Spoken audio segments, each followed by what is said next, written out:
poden, adiante, aquí o teñen. Viu o que pasou? Eses tipos están tolos. Unha lata de conservas baleira. O policía non se moveu, xefe. Ese vello cachalote seguro que quero o seu whisky.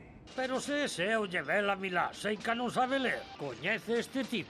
Señores, benvidos á miña humilde morada. Desexan beber algo?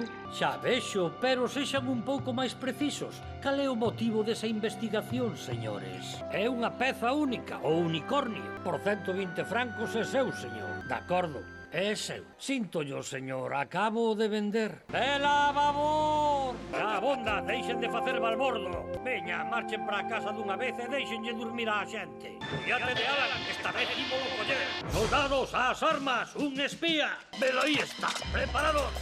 Apunten, fogo! E di vostede que o doutor Fini lle dixo que me entregase esta carta persoalmente. Ah, xa entendo. Veña comigo, mozo. Voulle amosar onde se hospedará o seu amigo. Didi, para quieto. Déixanos e pórtate ben. Teno que desculpar, señor Tintín, a loucura apoderouse del, pero permítame que me presente. Guan Yen Guie. Son o pai dese pobre rapaz que estaba encargado de o protexer. A ver, poden amosar esa orde.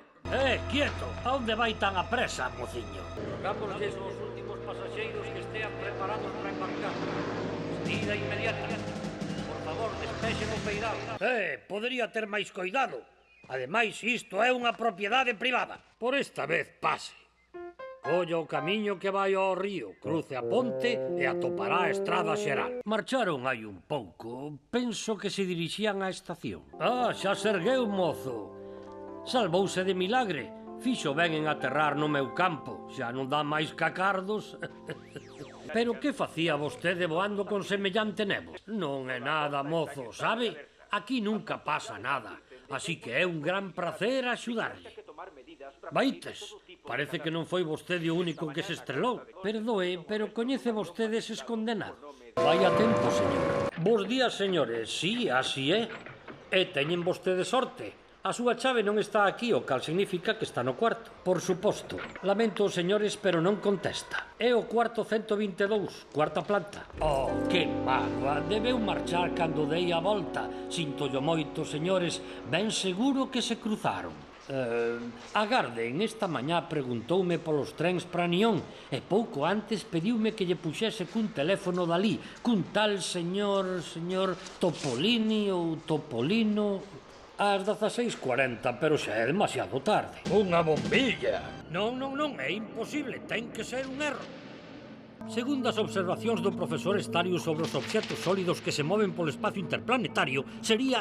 Pero onde estaba a condenada curva métrica? Mire, deberamos orientar as nosas investigacións neste sentido e pensar seriamente na cuestión. Todo consiste en saber onde está a clave. E a clave está na intensidade do fenómeno luminoso. Si, iso mesmo, xa está, a luminosidade. Escoite, cabaleiro, non estou errado. Os meus cálculos son correctos, estou seguro. Ese fetiche non ten ningún valor intrínseco e non puido tentar a ninguén máis que a un coleccionista. Exactamente. Unha fantasma, as fantasmas non existen. Esquerda, imos ver. Ei, cadeliño. Alonso Pérez e Ramón Bada son dos perigosos delincuentes buscados pola policía do noso país. O meu nome é Riswell. Dame por morto, moito mellor. Síntome moito máis feliz aquí cos arumballas. A meirande parte da xente cree que os arumballas son uns salvaxes, pero é un grande erro. E agora cónteme que fai vostede aquí. Onde debo puiden deixar a carteira? Adiante. Bos días, señora Martínez. Deixe todo iso na mesa pequena, por favor. Como? A miña carteira? Oh, gracias. Foi moi amable por traerma. Aquí está o informe que teño que presentar esta tarde no Congreso da FIS. Pensaba que o perdera. A deusa branca anóxase. Vexo 3 homes. Non, 2 homes e un mozo. Un mozo de corazón puro. O seu carón un cadeliño branco como a neve da mañá. Corazón puro foi tragado por unha nube branca. Corazón puro está no límite das súas forzas. Corazón Puro está en perigo de morte. Corazón Puro, agarda, que dache isto. Perfecto, o meu plan funcionou á perfección. Caeron na trampa polos bigotes de plexiglas. E me vingar da mala xogada que me fixeron cando eu era o xefe da policía de Bordoria. Ben pensado, non si?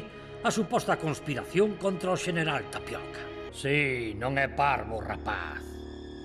Pero tanto ten. Xa non lle queda moito tempo de vida. Adeus, Tintín.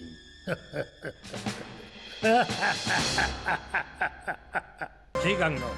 O camión, rápido. Ali, vaya co condutor. Aquí teñen vostedes dous sinistros individuos que, para cumplir a odiosa misión de derrocaren o general Tapioca, levaron a súa duplicidade ata o punto de deixarse bigote para adquirir o aspecto dos partidarios do noso general. Silencio!